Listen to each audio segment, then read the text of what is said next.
management, providing mudra loans for homestays, improving ease of travel and connectivity to tourist destinations, providing performance-linked incentives to states for effective destination management, including tourist amenities, cleanliness, and marketing efforts, and introducing streamlined e-visa facilities along with visa fee waivers for certain tourist groups.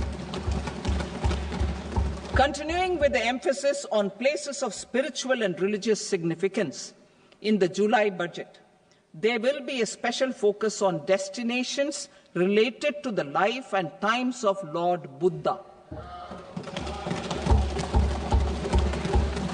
Medical tourism and heal in India.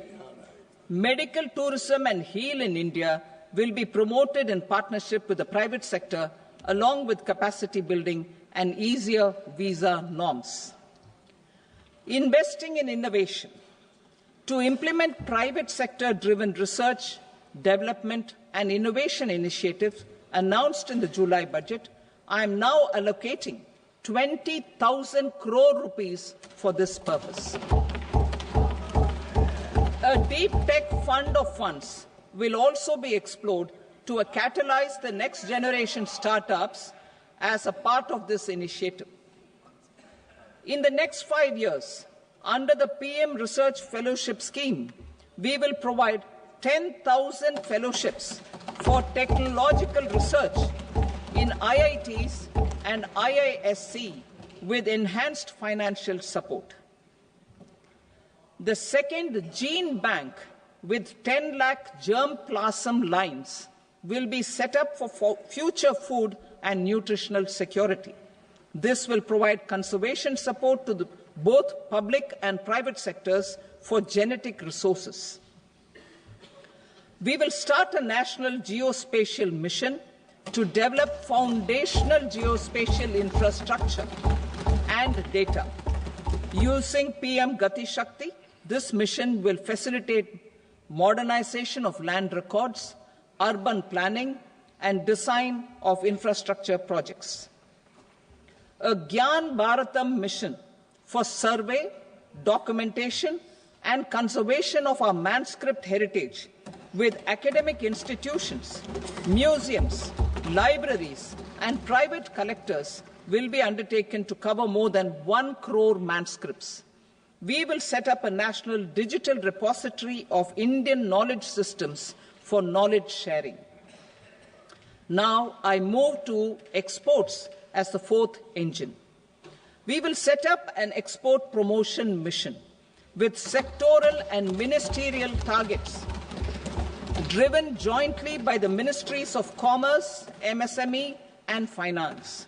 It will facilitate easy access to export credit, cross-border factoring support, support to MSMEs to tackle non-tariff measures in overseas markets.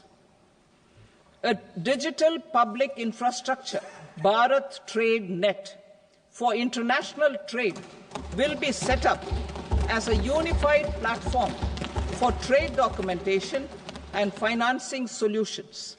This will complement the Unified Logistics Interface platform. The BTN will be aligned with international practices. Support will be provided to develop domestic manufacturing capacities for our economy's integration with global supply chains. Sectors will be identified based on objective criteria.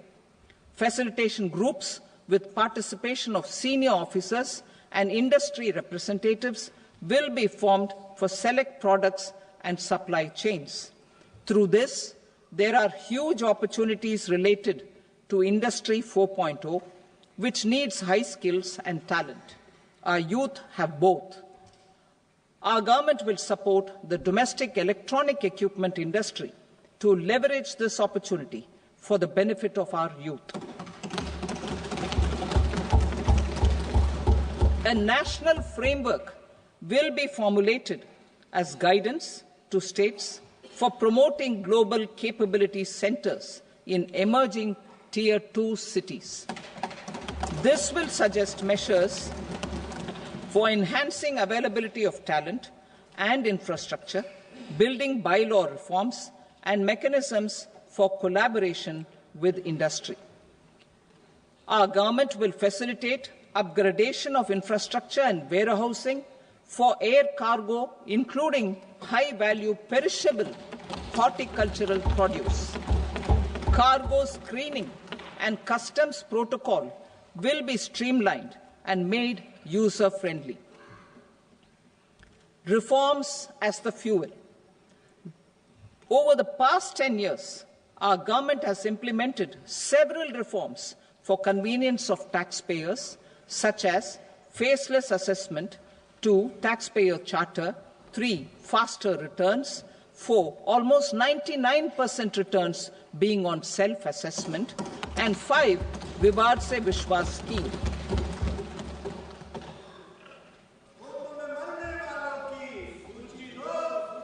Continuing these efforts, I reaffirm the commitment of the Tax Department to trust first, scrutinize later. I also propose to introduce the new income tax bill next week.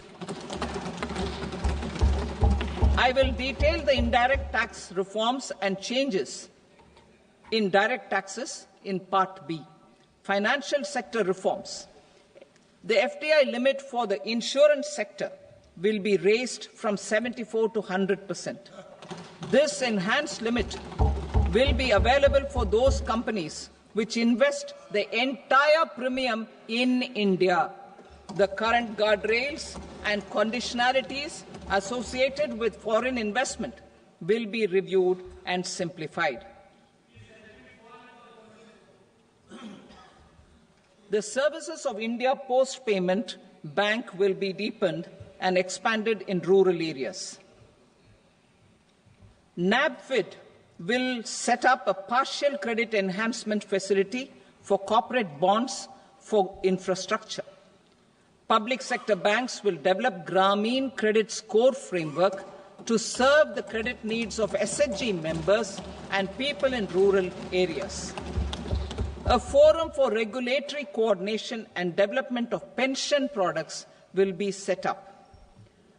To implement the earlier announcement on simplifying the KYC processes, the revamped Central KYC Registry will be rolled out in 2025. We will also implement a streamlined system for periodic updating.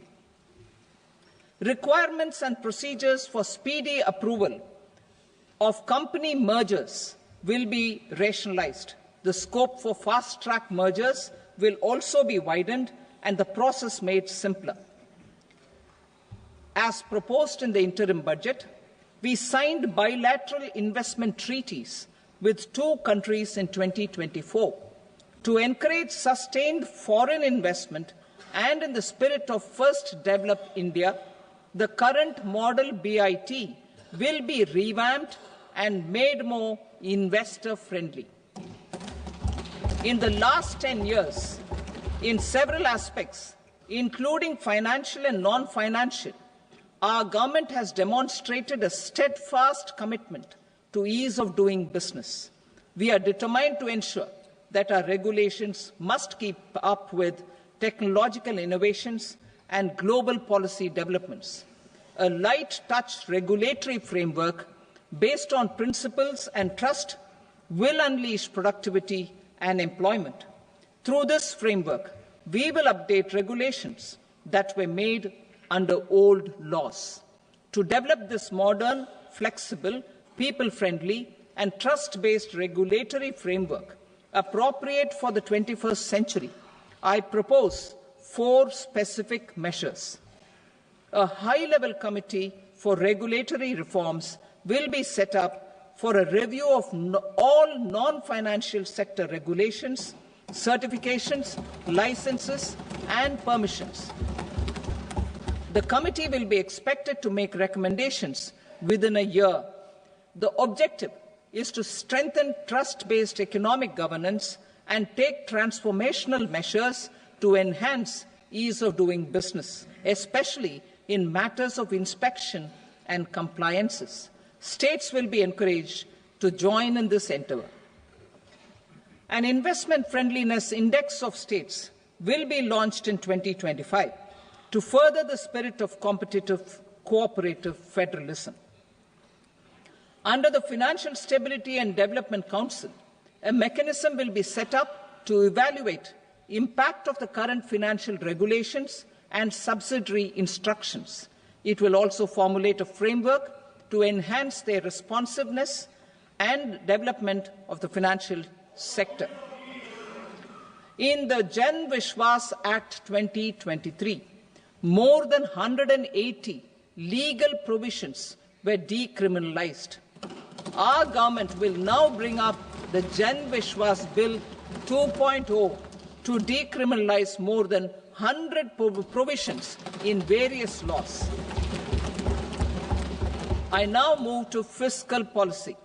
In the July budget, I had committed to staying the course for fiscal consolidation. Our endeavour will be to keep the fiscal deficit each year such that central government debt remains on a declining path as a percentage of the GDP. The roadmap for the next 6 years has been detailed in the FRBM statement. Revised estimates for 2024-25.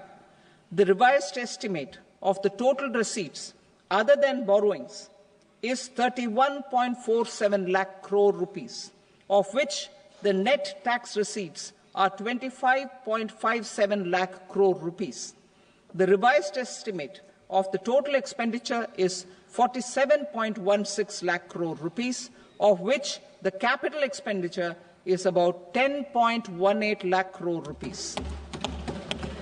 The revised estimate of the fiscal deficit is 4.8% of the GDP. Budget estimates for 25-26. Coming to 25-26, the total receipts other than borrowings and total expenditure are estimated at 34.96 lakh crore rupees and 50.65 lakh crore rupees respectively. The net tax receipts are estimated at 28.37 lakh crore rupees. The fiscal deficit is estimated to be 4.4% of GDP. To finance the fiscal deficit, the net market borrowings from dated securities are estimated at 11.54 lakh crore. The balance financing is expected to come from small savings and other sources. The gross market borrowings are estimated at 14.82 lakh crore rupees. I will now move to Part B. Indirect taxes. My proposals relating to customs aim to rationalize tariff structure and address duty inversion. These will also support domestic manufacturing and value addition, promote exports, facilitate trade, and provide relief to common people. Rationalization of customs tariff structure for industrial goods. As a part of comprehensive review of customs rate structure announced in July 2024 budget, I propose to 1.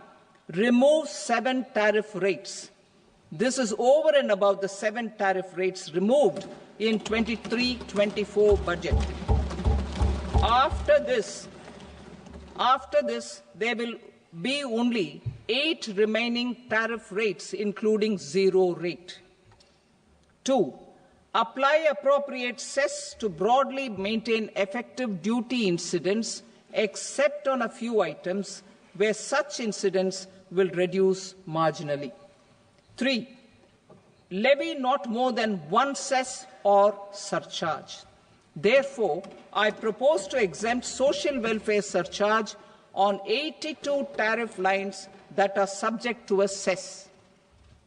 I shall now take up sector-specific proposals. To provide relief to patients, particularly those suffering from cancer, rare diseases, and other severe chronic diseases, I propose to add 36 life-saving drugs and medicines to the list of medicines fully exempted from basic custom duty.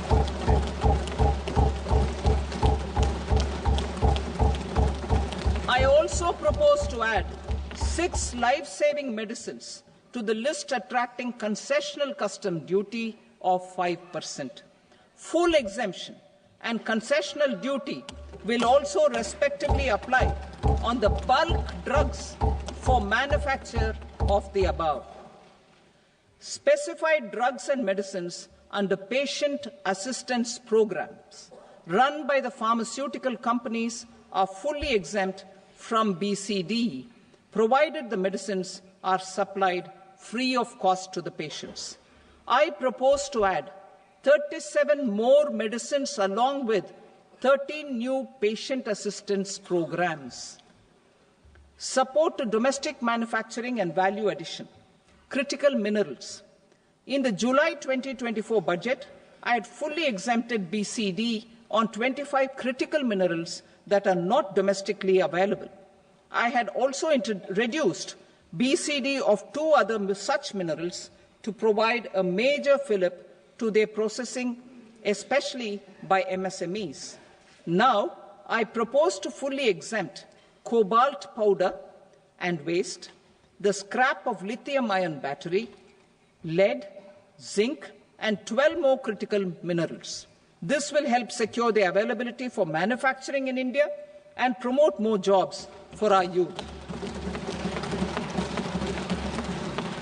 To promote domestic production of technical textile products such as agro-textiles, medical textiles, and geotextiles at competitive prices, I propose to add 2 more types of shuttle-less looms to the list of fully exempted textile machinery. I also propose to revise the BCD rate on knitted fabrics covered by 9 tariff lines from 10 or 20 to 20% or 115 rupees per kg, whichever is higher. Electronic goods. In line with our Make in India policy and to rectify inverted duty structure, I propose to increase the BCD on interactive flat panel display from 10% to 20% and reduce the BCD to 5% on open cell and other components. In 23-24 budget, for the manufacture of open cells of LCD, LED TVs, I had reduced the BCD on parts of open cells from 5% to 2.5%. To further boost the manufacture of such open cells, the BCD on these parts will now stand exempted. Lithium-ion battery. To the list of exempted capital goods, I propose to add 35 additional capital goods for EV battery manufacturing and 28 additional capital goods for mobile phone battery manufacturing. This will boost domestic manufacture of lithium-ion batteries, both for mobile phones and for electric vehicles. Shipping sector. Considering that shipbuilding has a long gestation period, I propose to continue the exemption of BCD on raw materials, components, consumables, or parts for the manufacture of ships for another 10 years.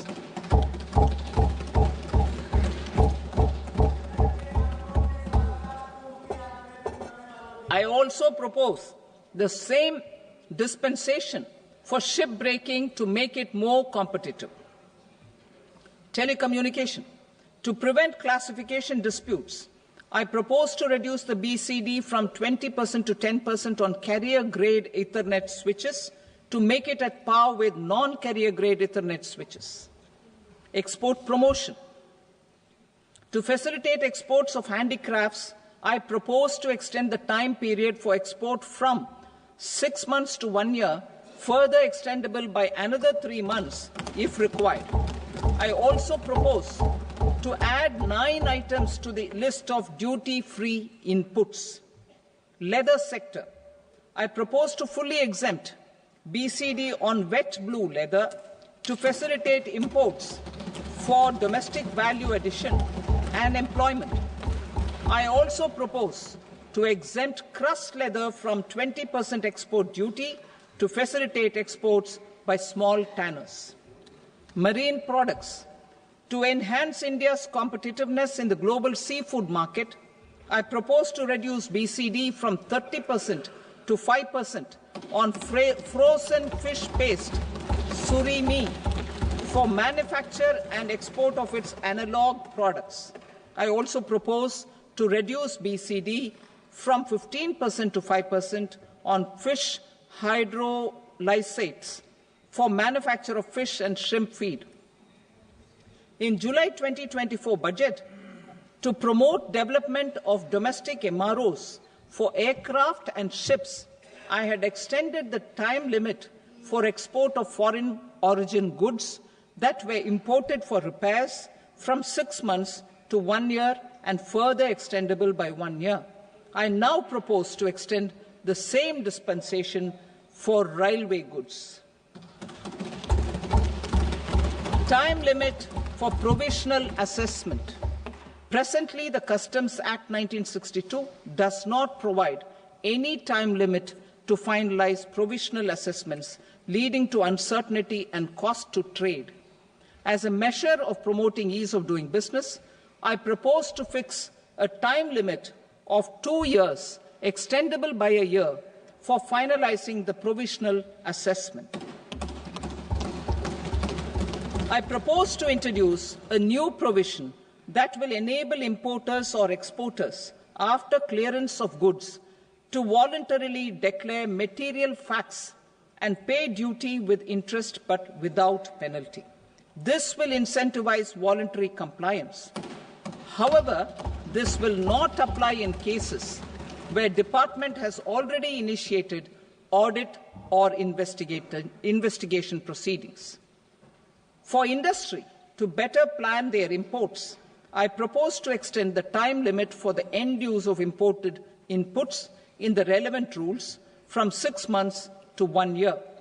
This will provide operational flexibility in view of cost and uncertainty of supply. Further, such importers will now have to file only quarterly statements instead of a monthly statement.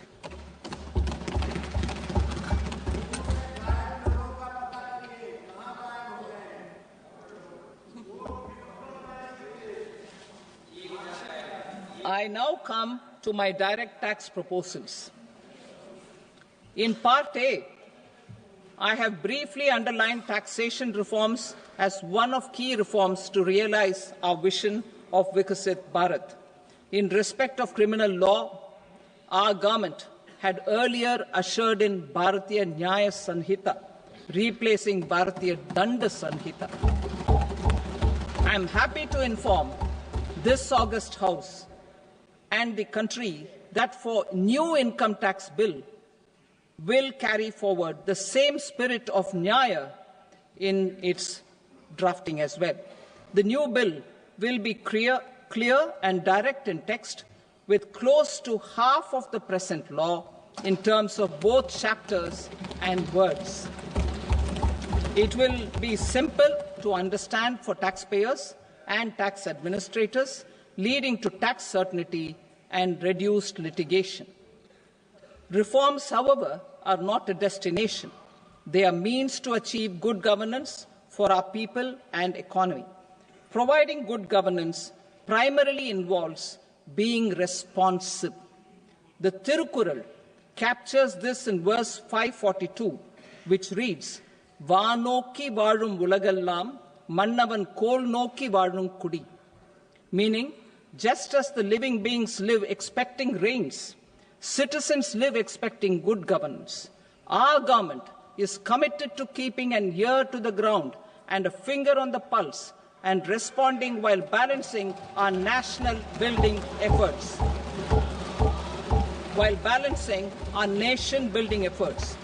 The following measures will detail just how our government will, under the guidance of PM Modi, has taken steps to understand and address.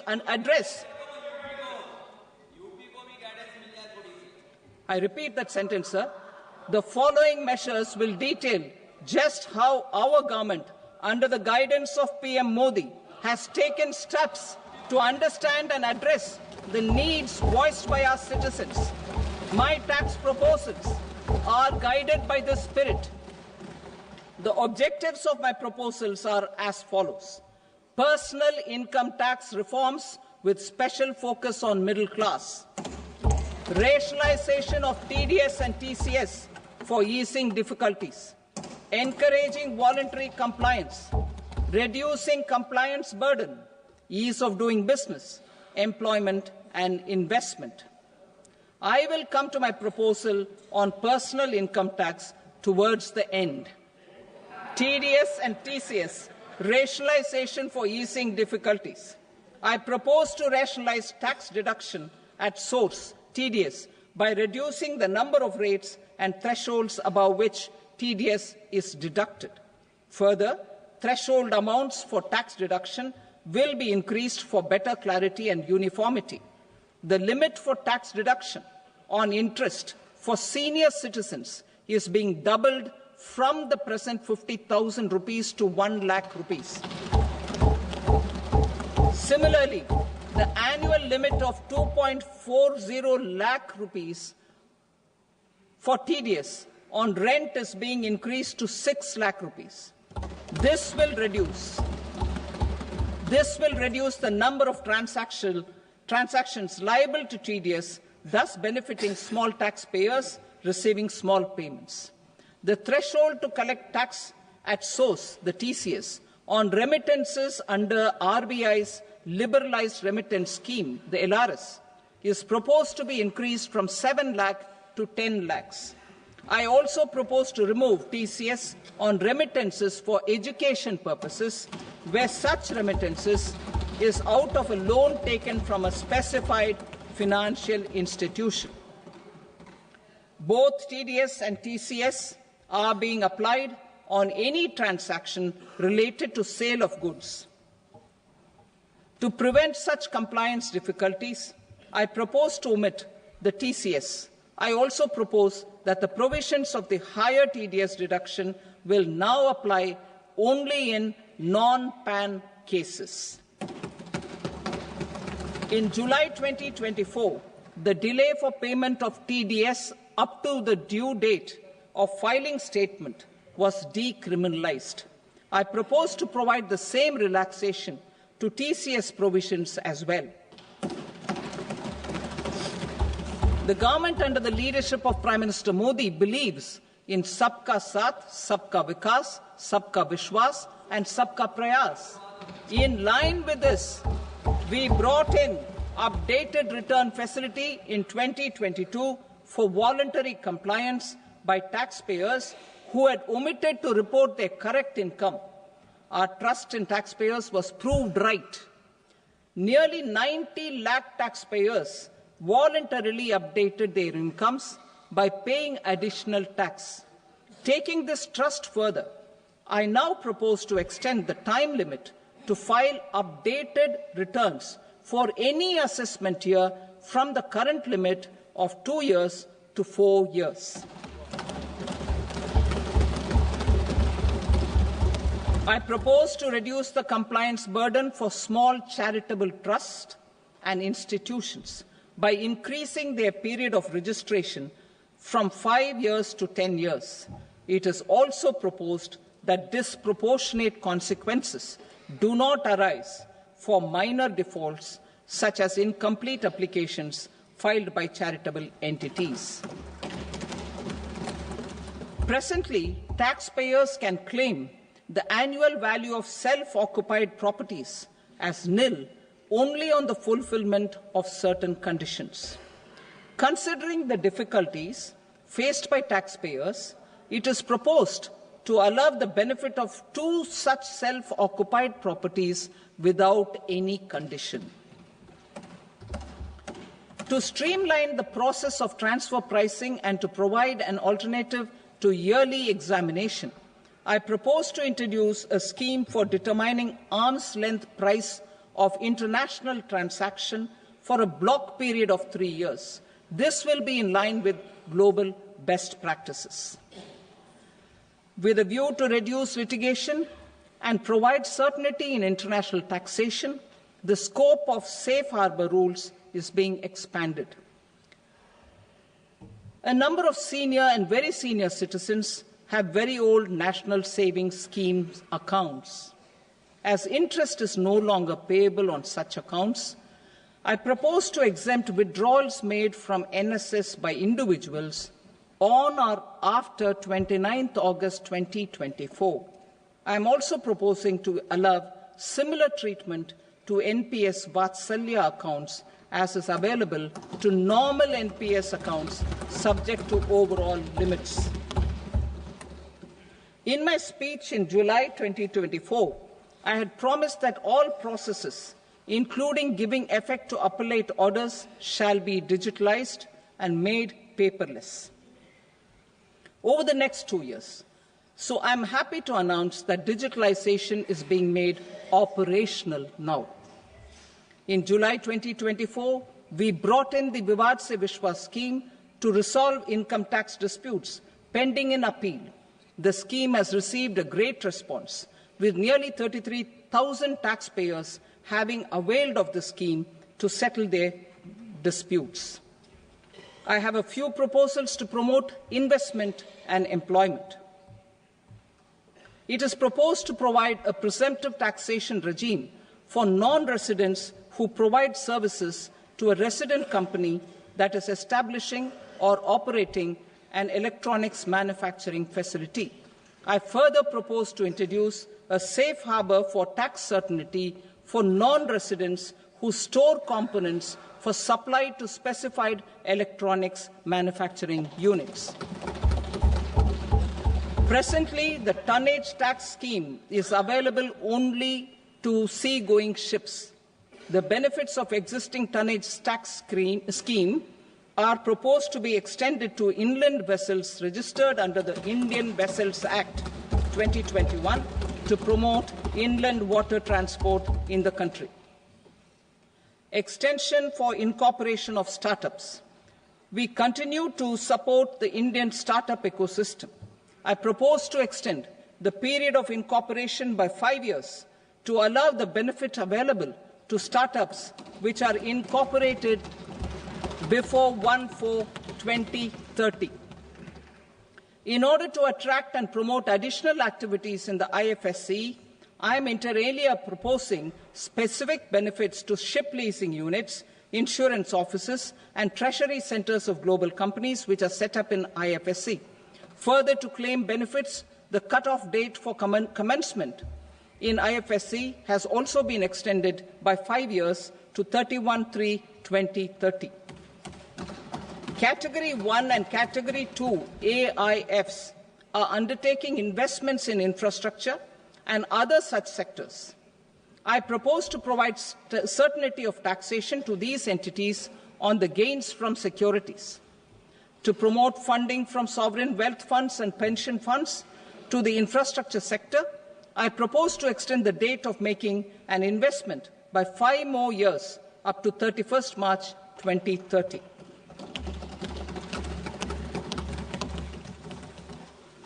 Personal income tax reforms with special focus on middle class. Democracy, demography, and demand are the key support pillars in our journey towards Vikasit Bharat.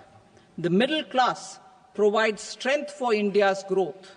This government, under the leadership of Prime Minister Modi, has always believed in the admirable energy and ability of the middle class in nation building. In recognition of their contribution,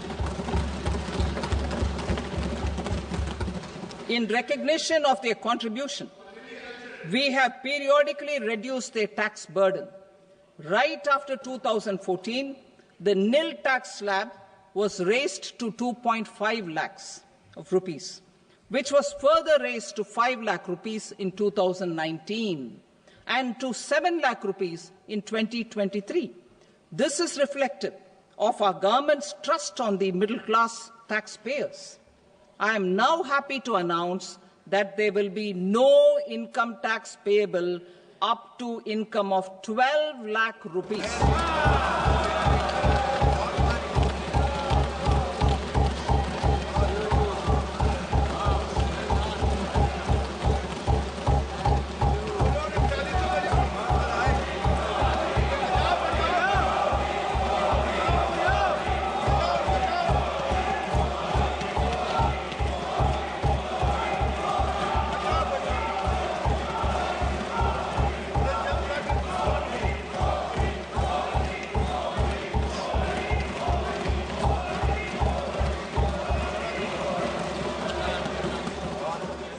So, average income of 1 lakh per month other than the special rate income such as capital gains under the new regime. This limit will be 12.75 lakh for salaried taxpayers due to the standard deduction of 75,000. Slabs and rates are being changed across the board to benefit all taxpayers.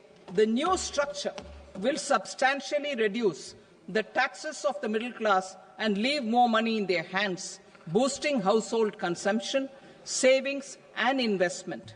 In the new tax regime, I propose to revise tax rate structures as follows.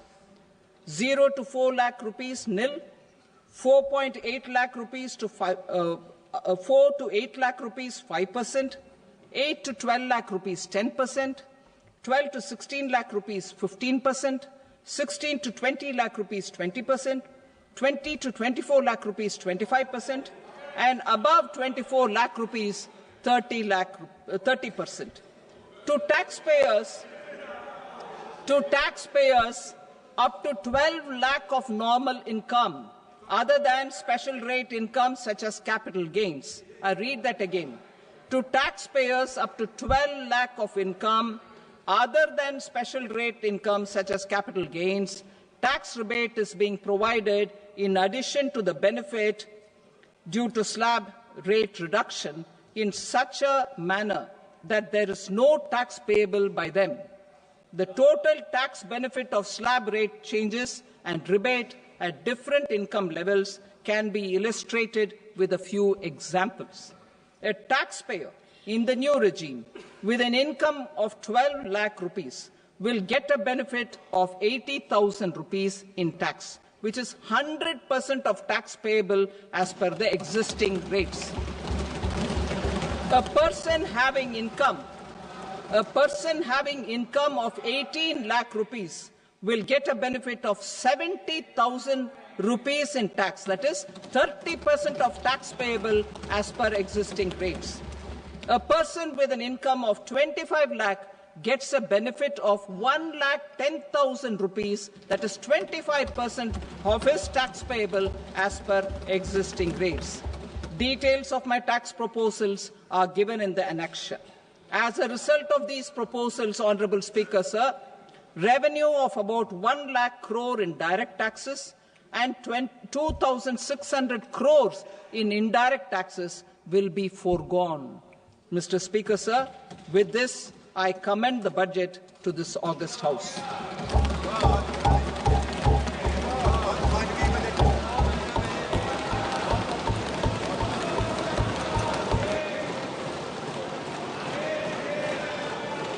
Item number 2, Srimati Nirmala Sitharaman. Sir, with your permission, I rise to lay on the table the following statements under Section 3(1) of the Fiscal Responsibility and Budget Management Act, 2003. Medium-term fiscal policy cum fiscal policy strategy statement and macroeconomic framework statement. Item number 3, Srimati Nirmala Sitharaman. Sir, with your permission, I rise to move for leave to introduce the Finance Bill 2025. प्रश्न ये है कि विधेयक को पुनर्स्थापित करने की अनुमति प्रदान की जाए। जो सदस्य इसके पक्ष में हाँ कहें, जो सदस्य विरोध में ना कहें। मेरे विचार में निर्णय हाँ वालों के पक्ष में हुआ, हाँ वालों के पक्ष में अनुमति प्रदान की जाती है। माननीय मंत्री जी, अब विधेयक को पुनर्स्थापित करें। Sir, I introduce the bill. Thank you. सभा की कार्रवाई सोमवार दिनांक 3 फरवरी 2025 को प्राप्त 11 बजे तक के लिए स्थगित की जाती है।